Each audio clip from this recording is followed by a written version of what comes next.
Bonjour à tous et à toutes, j'espère que vous allez bien. On se retrouve aujourd'hui pour la première vidéo de 2023. Donc déjà bonne année à tous et à toutes. J'espère que vous avez passé une bonne fin d'année 2022. Et puis je vous souhaite tout un tas de belles choses pour 2023. Et du coup cette première vidéo de l'année ce sera un book haul puisque j'ai reçu pas mal de livres dernièrement. Il y a pas mal de choses qui m'ont été offertes et tout. Donc je voulais vous présenter tout ça, ce qui vous permettra aussi de voir un petit peu ce que je vais lire prochainement. Alors je commence par deux livres qui m'ont été offerts par mon amie Héloïse du compte Instagram La Boîte aux Livres d'Héloïse. Elle faisait du tri dans sa bibliothèque et donc elle m'a proposé ces deux livres que je voulais lire, donc du coup ça tombait très bien. En premier elle m'a donné donc Pénombre de Ariel Halls aux éditions 404, c'est un livre de fantasy. Plutôt young adulte, jeunesse apparemment, c'est de la dark fantasy. D'après le résumé, on est dans un univers de fantasy où il y a en fait des ténèbres qui s'abattent de manière cyclique sur l'univers. Les ténèbres infectent les terres d'Astravia, empoisonnent les vivants et les transforment en monstres. Et il y a des personnes qui ont la capacité magique de lutter contre ces ténèbres. Et un jour les ténèbres vont tomber et on va suivre donc des personnes qui vont lutter contre tout ça. C'est un roman que j'avais vu passer, qui avait eu de très bons avis et il m'intrigue notamment parce que c'est un roman de fantasy qui est assez court. Donc je suis assez curieuse de voir comment c'est fait, parce qu'en général les romans de fantasy très courts, personnellement il me manque un petit peu de la matière et tout, mais bon, comme celui-ci il a eu des bons avis, j'étais curieuse de le lire. Et elle m'a aussi offert Les Magiciens de Lev Grossman aux éditions La Talente. Alors c'est un livre en fait que j'ai en anglais et que j'avais prévu de lire quand je me serais en fait ça fait un moment que je l'ai acheté ce livre. Je l'avais acheté pour Guillaume à la base quand je suis allée à Londres il y a quelques années, donc du coup ça remonte un petit peu, et je m'étais dit que je le lirais quand je me serais enfin mise à la VO, sauf que depuis le temps je me suis toujours pas mise à la VO, mais c'est un livre que je voulais beaucoup lire. En fait je connais un peu l'histoire pour avoir vu la série, donc la série Les Magiciens aussi. J'avais passé un tellement bon moment avec cette série, c'était drôle, c'était magique, c'était super intelligent, en même temps c'était toujours surprenant et tout, enfin bon bref, j'avais adoré l'ambiance de la série. Et en fait la série est adaptée des bouquins, même si je sais que la série prend beaucoup de liberté, et notamment qu'il n'y a que 2 livres alors qu'il y a 5 saisons je crois dans la série. J'étais très curieuse de voir ce que ça donnerait en roman, même si on m'a dit qu'en roman c'était assez long et que le personnage principal était franchement tête à claque, ce qui m'étonne pas parce que déjà dans la série on a envie de le secouer. Mais bref, du coup c'est l'histoire de magicien. En fait on va suivre Quentin qui va un jour rentrer dans une école de magie alors qu'il est jeune adulte, enfin il doit être à l'université, quelque chose comme ça. Et en fait il y a toute une histoire avec un univers parallèle qui est l'univers de Filori, dont il va découvrir des secrets, puisqu'en fait c'est un univers dont quelqu'un a fait un livre. Il y a tout un livre de fiction pour les enfants qui existe qui s'appelle Filori, et il est hyper fan de ce roman, de cet univers, et il va découvrir que cet univers magique de son enfance, qu'il pensait être une fiction, n'est en fait pas qu'une fiction, et que notamment ça va avoir des impacts dans la vie réelle, et notamment ça va être un petit peu dangereux. Donc voilà, je suis très curieuse de voir ce que ça donne en roman, donc voilà. Ensuite j'ai participé à 2 Secret Santa et on m'a donc offert 2 livres. J'ai reçu La Mer sans étoiles de mon amie Jurassic Jones, enfin de mon amie Cécilia de la chaîne Jurassic Jones. La Mer sans étoiles de Erin Morgenstern, qui est un de ses romans préférés. Elle avait eu un coup de cœur pour ce roman.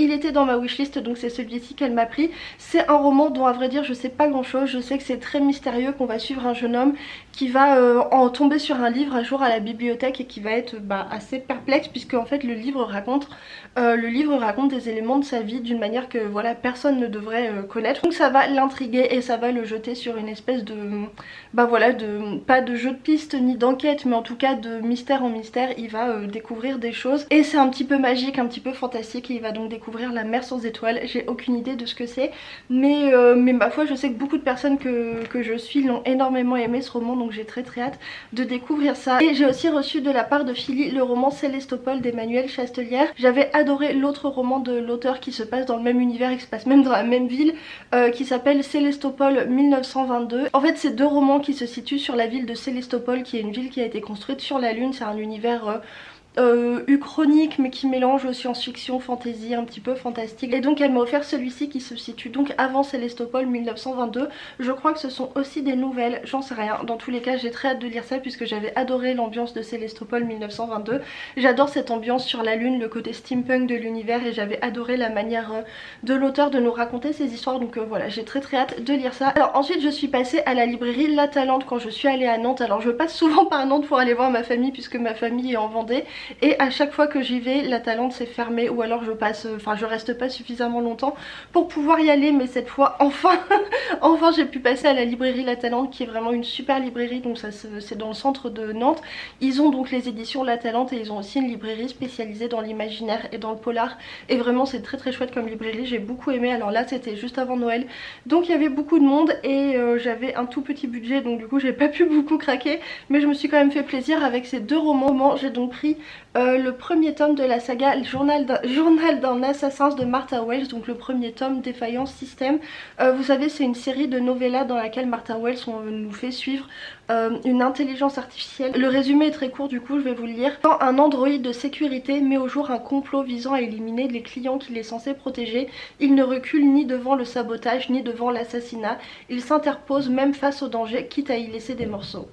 Martha Wells signe avec cette série un récit tout en ironie et en sensibilité sur l'éveil à la conscience et l'exercice du libre arbitre. Voilà, je vous mets là, mais ça c'est tous les prix que la novella a gagné. C'est une saga du coup qui me faisait très envie, puisque alors à la base je suis pas forcément hyper intéressée par le sujet des intelligences artificielles et tout, c'est pas un sujet qui m'intéresse particulièrement, mais cette saga a eu tellement de bons échos que j'étais curieuse, notamment puisqu'apparemment c'est assez humoristique, et là encore c'est pas quelque chose qui m'attire particulièrement d'habitude, mais là encore j'ai entendu tellement de bons échos que j'étais curieuse, et puis comme c'est très court, je me dis que bon si ça me plaît pas ça va, c'est pas très long et je pourrais quand même le finir.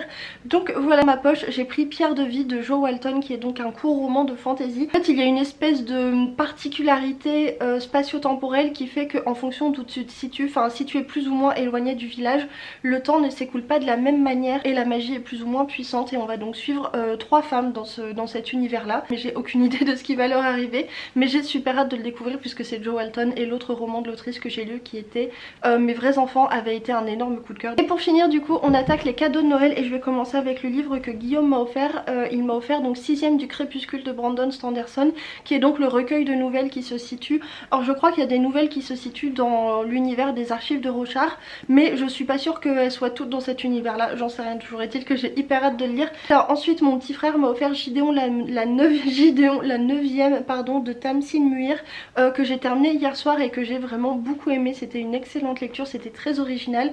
C'est franchement perché, mais c'est vraiment très très chouette. J'ai vraiment adoré cette lecture, que je pense que je vous en parlerai bientôt en point lecture, mais c'est un roman de science-fantasy avec des nécromanciens. On va suivre en fait une jeune femme qui a été élevée dans la maison dans une espèce de famille hyper glauque et qui a toujours voulu s'échapper, mais pour s'échapper elle va devoir conclure un contrat avec l'héritière de la maison. Elles vont devoir se lier dans une espèce de pacte, elles vont se retrouver en conflit, enfin en compétition avec les héritiers d'autres maisons pour choper des trucs magiques. C'est une espèce de quête, d'enquête, de jeu de piste, c'est très mystérieux, c'est un univers qui est très particulier, et vraiment toute cette magie de la nécromancie avec les os, les cadavres et tout, c'était très spécial, mais en même temps, enfin bref, une ambiance très originale. J'en parlerai dans une autre vidéo, mais toujours est-il que j'ai beaucoup aimé cette lecture. Ensuite, toujours de la part de mon petit frère, j'ai reçu Galante de Willy Schwab aux éditions Lumen. Vraiment la couverture est trop jolie. Ce sera le premier roman de l'autrice que je vais lire, puisque bah voilà, je la connais pas du tout. Moi j'ai offert à ma mère, je lui ai offert La vie invisible d'Adi Larue, et je crois qu'elle l'a commencé déjà, je suis pas sûre.